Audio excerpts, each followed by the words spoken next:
زادروزی میگیره بالا.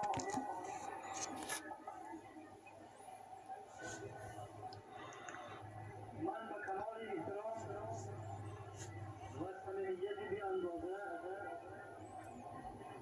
نام مهمانان اولوقدر این تنتنه سفرعلی جانشین اول رئیس مجلس عالی تاجیکستان عبدالمجید داستیوف،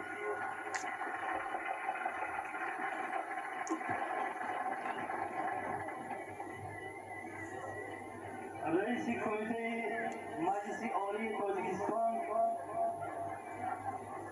سفرعلی کنجایف،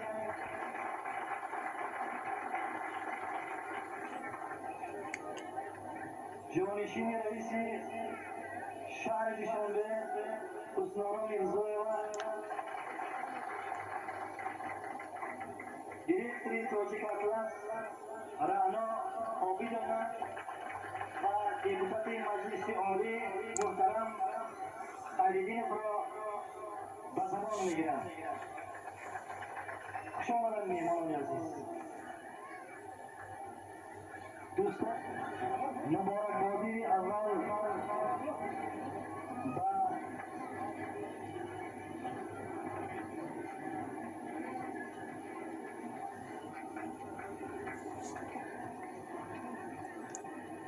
فرهنگ جمهوری آغاز محمدم خیر مقدم میگه و این روز داریم معرکه که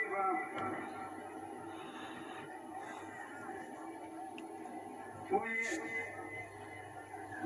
نگینه بخشیده شده است. خلق تمام مردم ناحیه اشتراک دارد و از تمام خلق از تمام ناحیه‌های جمهوری نماینده‌های اشتراک دارد. من حساب میکنم که این توی جمهوری است. برای سنتی بلند نگینه به خاطر مردم فیض‌آباد به خاطر صنعت بلند نگینه همه جا آمدیم و حالا سخن را با احترام به رئیس مجلس عالی محترم سفرعلی اجازه می‌دم.